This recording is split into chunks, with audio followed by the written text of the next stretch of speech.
CGC family, we need to have a talk, a serious talk. This has to be, excuse me, I'm losing my English language here. I'm so flabbergasted. This has to be the most pathetic turnaround I've ever seen for a company in my life. Maybe I don't have the words for it. I don't understand how this is your way of combating someone fighting back. This is your way of getting hit. This is how you react to getting hit, essentially. Most people get hit, they shake it off, they fall down, they get up, they shake it off. But at the end of the day, they shake it off and they keep fighting. Not most people, but, actual competitor, a true competitor fights that way. You don't whine and cry because they're punching you, especially when essentially you're whining and crying that they're going to punch you the same way you were punching them.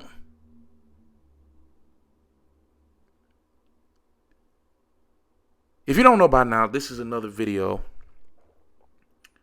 talking about this acquisition that just doesn't seem to end. It needs to go away. It needs to go through because I've stated it before. It's legit. It's fair.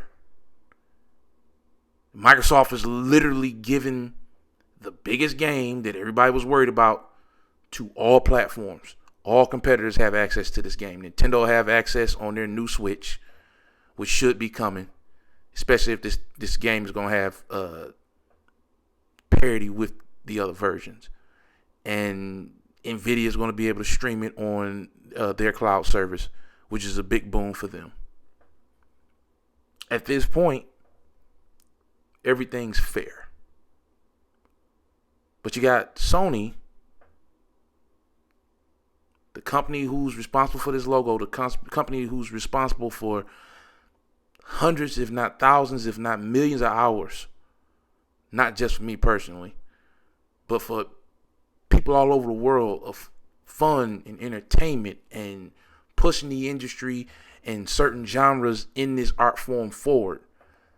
They did that. That's who they used to be. I don't know who in the fuck these guys are now.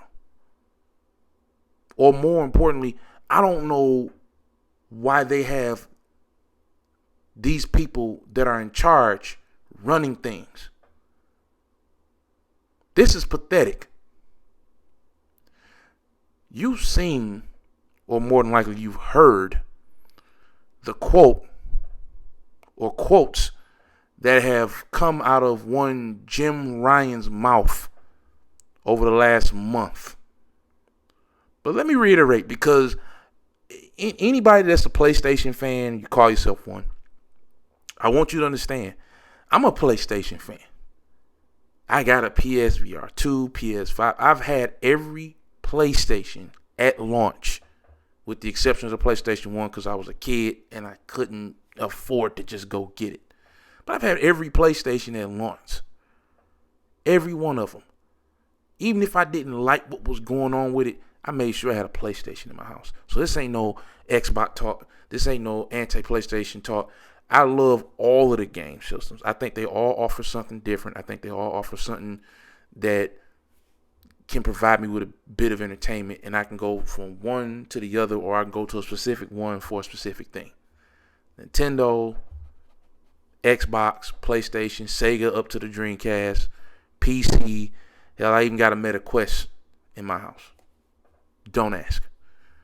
Whole point is, I don't give a fuck about your company allegiances. I don't give a shit about, which box is doing this, that, and the third. This is bigger than that, man. Y'all got to read in between the lines. The ponies, the Sony guys. I need y'all to read in between the lines on this shit. There's a problem with what these dudes are on. I'm going to read this quote again, and I want you to understand that I'm only doing this because I know you've heard this stuff a million times. I'm only doing this because I need you to let this shit sink in, because I'm about to break this down. Let me turn toward the screen so I can read this properly. This is an excerpt from a claim against the Activision Blizzard King deal going down, and it's I believe this was given to the CMA a few days ago. The excerpt reads: Third, swiftly detecting any diversions from and ensuring compliance with a commitment as to technical or graphical quality would be challenging. For example, Microsoft might release a PlayStation version of Call of Duty where bugs and errors emerge only on the game's final level or after later updates. Even if such degradations could be swiftly detected, any remedy would likely come too late, by which time the gaming community would have lost confidence in PlayStation, because that's a real fucking thing, as a go-to venue for Call of Duty. Indeed, as Modern Warfare 2 attests, Call of Duty is most often purchased in just the first few weeks of release. If it became known that the game's performance on PlayStation was worse than on Xbox, Call of Duty gamers would decide to switch to Xbox, because motherfuckers can just go out here and say, you know what, I only got a PlayStation, but the Call of Duty, this is on the sheet, this is me ranting, but the Call of Duty on PlayStation plays like shit, so let me pull $300 or $500 out of my ass to get an Xbox just to go buy that version of the game. Oh, and another $70 to, buy a copy, or, enough money for Game Pass, because most of the motherfuckers who are buying video games just pull money out their ass and switch consoles like that. Meanwhile, I know people who are stuck on the one machine. They get a choice. Everybody ain't like me, right? I got a pretty decent job, and I save my money well. I plan out my money. I don't starve. God knows my diet says that. And I definitely ain't missing any bill payments. And I'm still able to afford to buy gaming consoles. It's my hobby. It's something I love to do. But to insinuate that your average gamer is just going to pick up and just put $600 out their ass and go buy an Xbox because the PlayStation version of this game runs like shit, as Microsoft would do that anyway, why would they sabotage their own game? Why would they hurt their own bottom line? But let's break it down. Let's keep going further. Where was I? Call of Duty is most often purchased in just the first few weeks of release. This is true.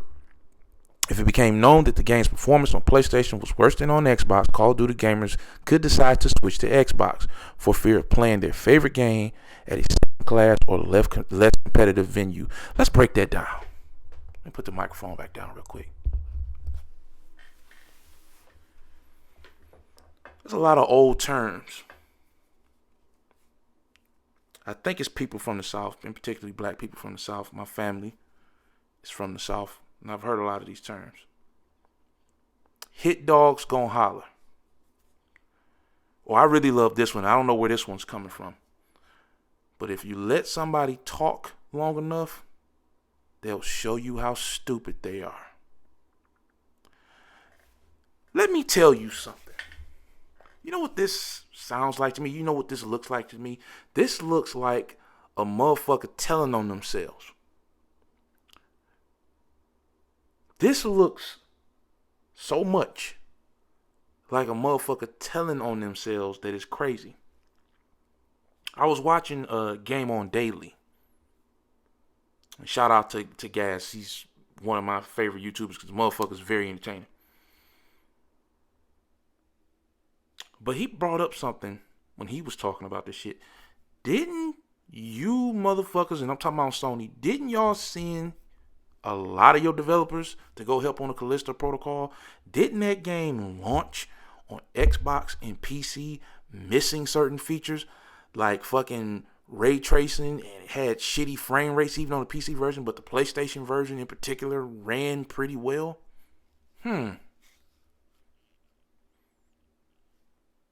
I find it funny that whoever this dipshit lawyer is, and you know what? No disrespect.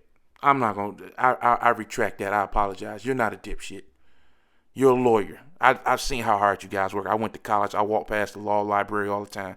You motherfuckers aren't stupid. You might have fucked up, though. Honestly, I think you're not having a good go at it with this shit because this is very particular. Where did you pull this from? For example, Microsoft might release a PlayStation version of Call of Duty where bugs and errors emerge only in the game's final level or after later updates. Huh. You know, that's an interesting scenario that is feasible, I suppose, that something like that can happen. But where did you pull that from? It makes me wonder. All of these Xbox versions of games, especially with the Series X and PS5 comparisons, where it has been duly noted that the Xbox Series X is the more powerful of the two machines, while the PlayStation is the faster of the two machines. Even though evidence of either one of those haven't really reared their heads as much yet. The fact that a PlayStation lawyer pulled this out of their ass, and I'm claiming that's where you pulled it from. Sorry, buddy, or ma'am, whoever you are. It makes me wonder now. What are you spending that money on? Like, let's be perfectly clear here. Since the beginning of the last generation, Xbox One and PS4, when Xbox did that initial presentation of the Xbox One and shit the bed, basically telling people, oh yeah, well you're going to have to be online all the time and you won't be able to let people borrow physical copies of your games. Fine, whatever. They were telling us what we were going to be fucking doing anyway, but we got mad, outraged. Even I did. Went and bought a PS4 first because it was a better fucking machine.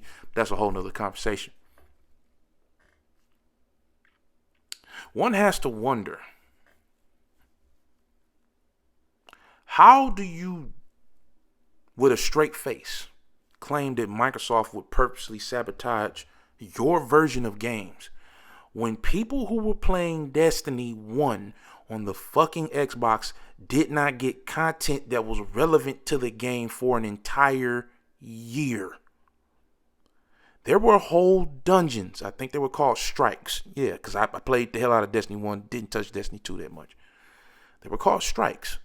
There were strikes in like 3 or 4 items. I think a piece of armor, a weapon or two, and something else. Like an armor set, actually, not just a piece of armor, that were not in the Xbox version for an entire year. And then after that year was up, the Xbox version would get it, and then the PlayStation version would get something else that wouldn't come to the Xbox for another year. Don't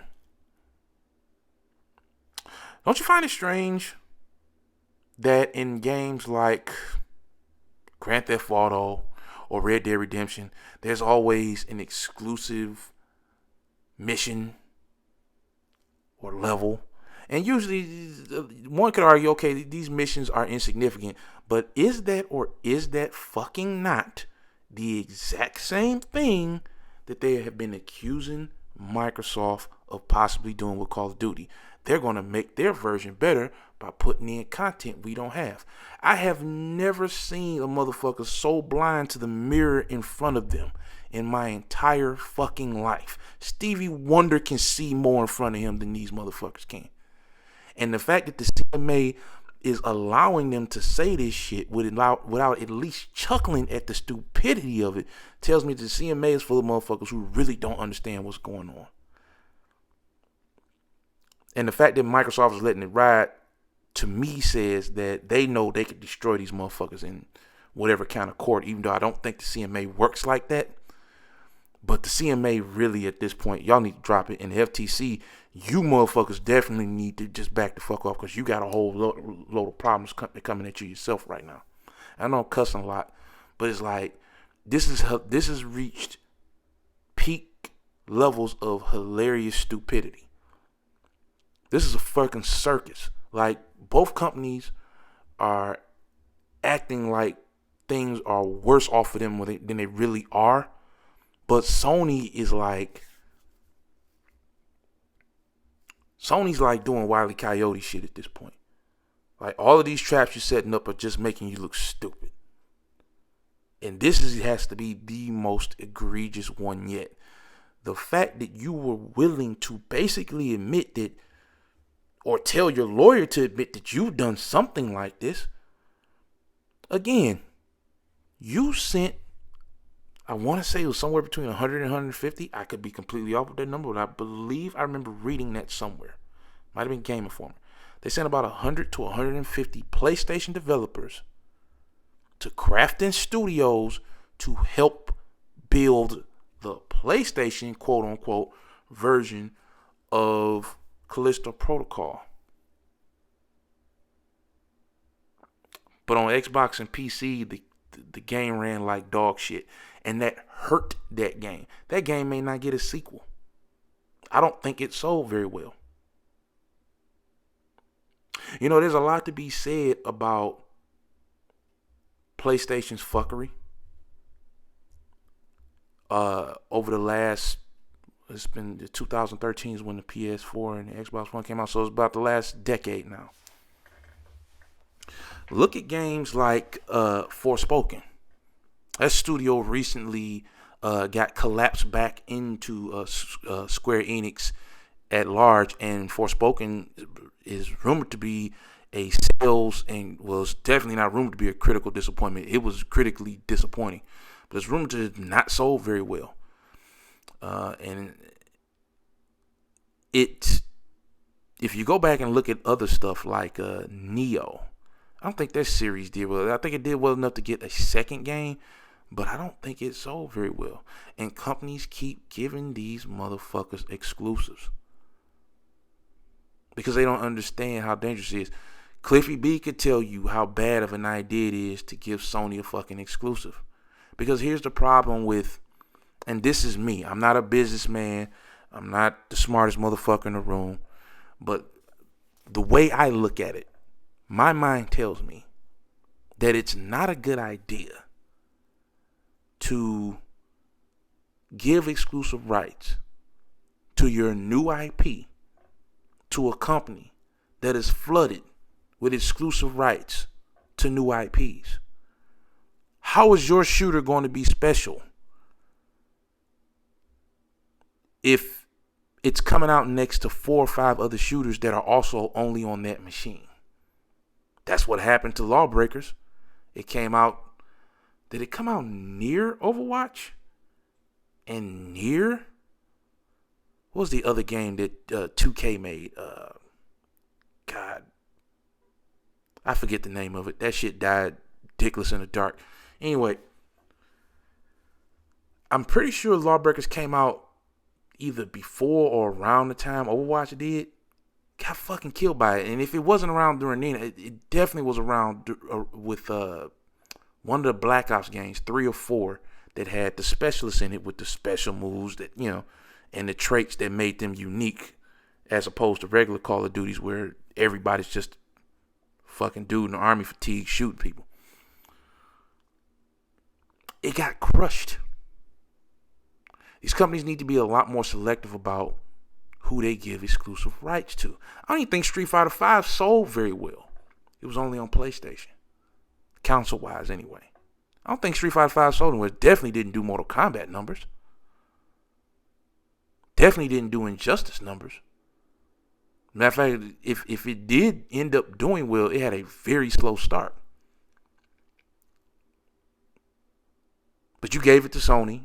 For obvious reasons, Capcom was in the shitter and they needed somebody to fund it. Microsoft said no because they had Killer Instinct, so Sony went ahead and did it. But you see the problem, right? Like, what Capcom didn't consider is that, yeah, you're giving Street Fighter the biggest IP in this genre, arguably, to the biggest console manufacturer.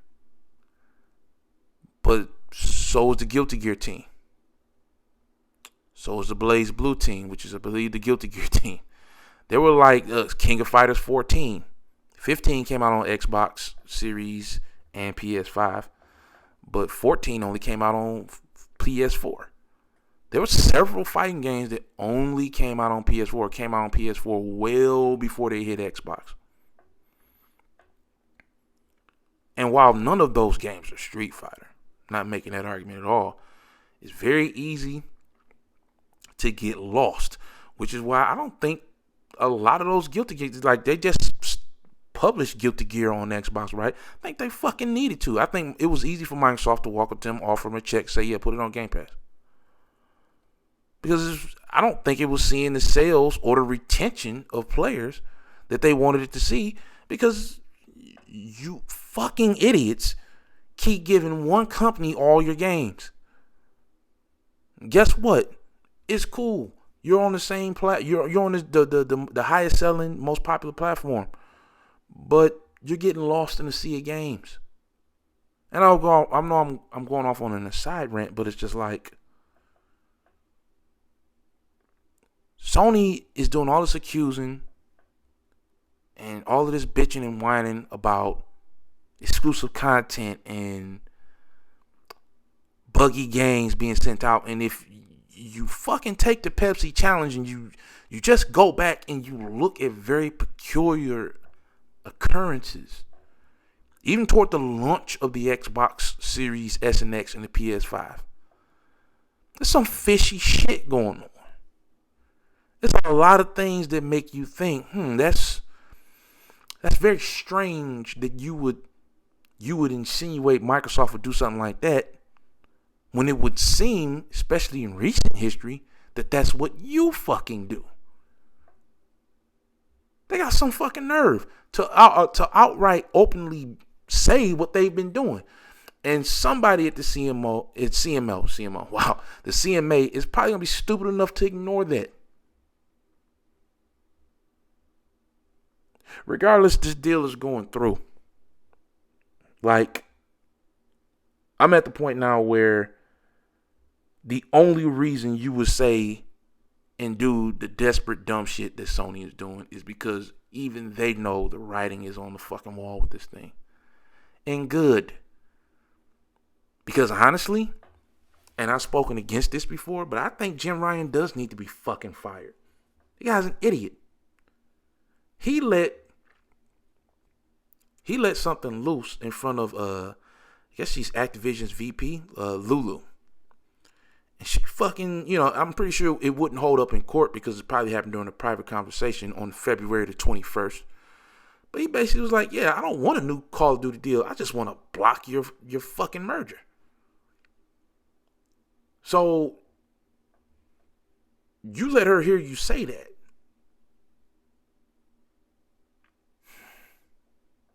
You said, more importantly, you said that out loud. You really need to shut the fuck up, Jim. And if you're doing all of this desperate shit because you're afraid of losing your job and not being in the industry anymore, you really don't fucking need to be in the industry anymore. You need to lose your job. You shouldn't be fucking running PlayStation. PlayStation used to be better than this. The PlayStation, I remember, would have said, okay, Call of Duty might be an Xbox exclusive. It's time to bring back SOCOM. We're going to make sure that we put a new SOCOM not only on PS5, but we're going to put a new SOCOM on PSVR. Fuck it. We're going to bring back Killzone. We're going to bring back Jack and Daxter. You guys can have Spyro and Crash. We don't care. We got Jet Moto. You know what I'm saying? We got Siphon Filter. We have a myriad of fucking games that we could pull out of our back catalog, renew them because we have great developers, great talent in our nest, and fight back against this because we can't play the game the way you're playing it. We played the game the way we played it. Y'all got smart. Y'all got hip. Y'all decided to fight back. You know what? Fine. Fuck it. Toolbox just fell. Congratulations. You have shown us that you're not just going to roll over and die. Now let us show you why we're in the spot we're in. That's the PlayStation I know. Not these whiny little bitches, these criers These morons who basically spill the beans on what they've been doing to sabotage the competition's chances of even making a dent in their market share. If this is what PlayStation is under Jim Ryan, keep talking, Jim. No one's going to be sad to see you go. Not even the biggest pony. You need to be fucking gone. You're a fucking cancer. A company who's on top, a company who actually has talent under their wings, a company who has the ability to make really anything and anything good. All you got to do is fucking try. You might fall on your face, but you can pull it off. You got some of the best developers in the world. At least the average pony, the average fanboy fucking says that. Show us that you can make more than a third-person narrative adventure game where you walk kids through the fucking woods. I know you can do it. I was there when you fucking did it. Show us. But this is fucking pathetic. I don't know who the fuck you motherfuckers are anymore. This is no offense to the Neil Druckmanns and the Corey Balrogs. I know you guys put in fucking work. But your leadership is dog shit. That fucking guy needs to go. Because past leaders of PlayStation, they would say fucking take Call of Duty. We got SoulCon. Take Call of Duty. We got Killzone. You know what the fuck you could do with Killzone on the PS5 right now? Instead of just making Horizon Zero Dawn all the time? Like, enough. I'm over it. I can't wait for this shit to go through. I don't wish for somebody to lose their job, but I'm not going to cry if Jim Ryan does because this happens. His ass is probably on the line. That's the only reason I can think of this kind of desperation is even occurring. The guy's a fucking circus clown. I had a little bit of respect for him, but between his comments about older games, which is probably why PlayStation's not even reaching back in their old catalog and pulling any of that stuff up because he said who would want to play that, right? I think that was his comment. And it's like, motherfucker, people who've been fucking with PlayStation for 30 years almost now, they would want to play that. Why don't you reach back, pull some of that ugly looking stuff and make it modern? I'm sure there's people who would love that. But you're too fucking stupid. You're too worried about paying somebody else to make stuff that you guys could make. You're too worried about money having motherfuckers to make stuff for you that you could be making, that you have the talent to make. Oh, no. Make another remaster, put that out. Make a new game. Oh, yeah, cool. Make a new game, but make it play just like the last 7 fucking games we made. Because God forbid we do anything different. Let's stick to what we know people will buy from us all the fucking time. I'm done. I'm done. But I got a PSVR 2 review coming soon. A MetaQuest review. And actually a comparison of both. Got a bunch of game reviews coming, including Atomic Heart review, which I'll probably put out this week. Pretty awesome game. If you haven't had a chance, check it out. Especially if you love BioShock. But yeah, man, I'm done. I'm done ranting. This shit is crazy. I'm done. Have a good day, guys. Love you, and thanks for watching. Like, dislike, subscribe, comment. Hit the bell notification. More videos are coming. Have a blessed one.